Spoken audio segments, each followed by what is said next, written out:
I wake up back there and my head's in there and I slide out, sit down right here, compose myself a little bit, and then I start the car and I drive up to the locker room, get a shower, shave, just, start my day, start studying.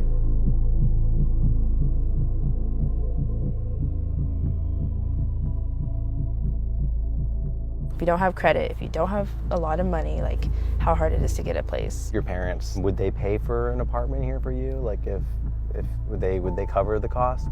No, they wouldn't.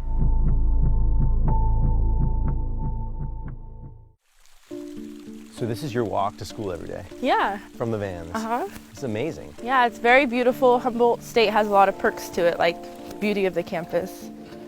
Jasmine is a 23-year-old college student at Humboldt State University. She's been living homeless amongst her peers for more than a year. Do they know that you're homeless? Do they know that you don't have an apartment? And yes, now.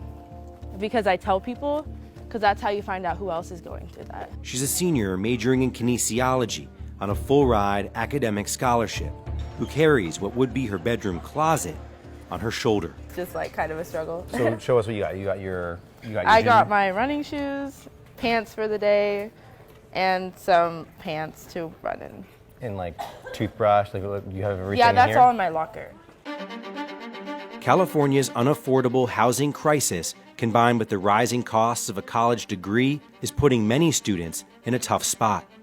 At California State University, an estimated 50,000 students throughout the system are homeless. Where do you keep your clothes? My clothes are in the locker room.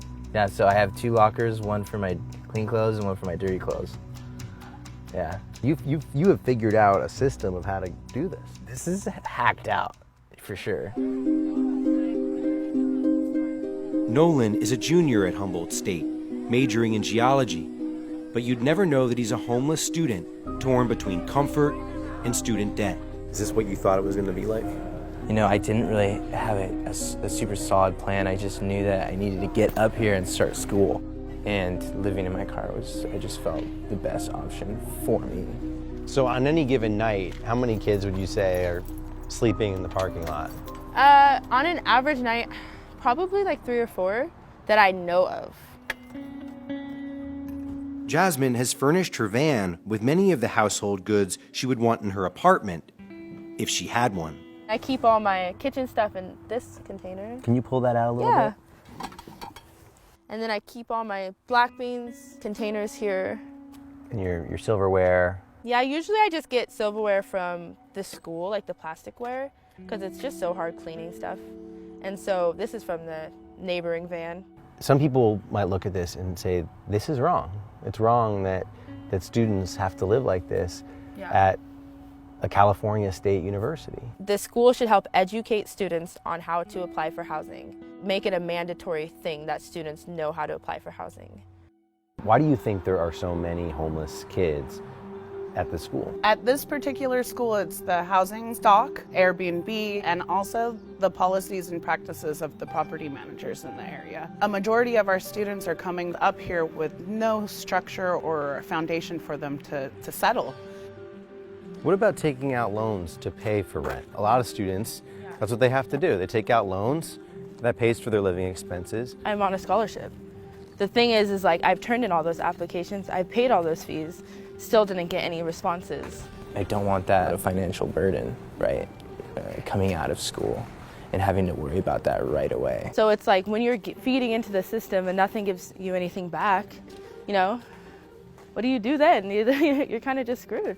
Up until about 6 months ago, there was no real support for off-campus housing. The school appointed Shantae Catt to help students. She was a homeless college student herself when she first arrived 3 years ago, taking on $16,000 in debt. Do you think that housing should be a right? I really believe so, especially when we're trying to consider retention and giving people access to get out of economic issues and come out of first-generation college education. Hundreds of miles away at California State University's Long Beach campus outside Los Angeles, 24-year-old Amani Moses was homeless for 7 months last year. How did you do it? I mean, in a small car. So I just put my sun visors up and I just sat in the back seat and I just curled up into a ball. The university helped Imani by letting her stay in a dorm room for a month.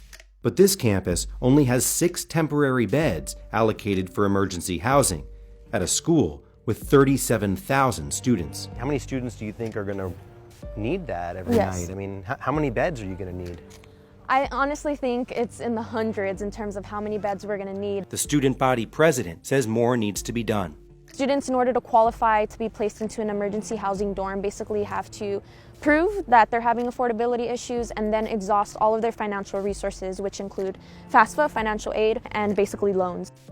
We're basically putting a student in debt at times to help them. We asked the CSU Long Beach administration how many students seek emergency housing assistance.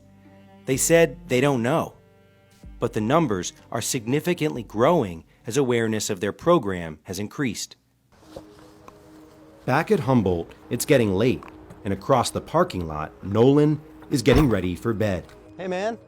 Hey, Dan. How you doing, Nolan? Good. Good. What's up, man? How was school? School's good. Yeah, good to see you. Good to see you too. So this is I it. got a lot done today. Yeah, this is it right here. Wow.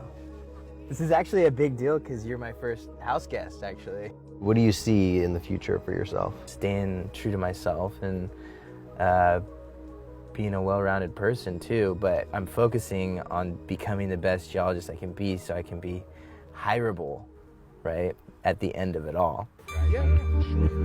Nolan and Jasmine are far from alone, but any longer-term solution needs action from the local, state, and federal government, and from schools themselves to confront the problem. You know what? I should go grab my burrito. But for now, students face impossible choices between food and shelter, between a tough reality in the present and potentially unpayable debts in the future.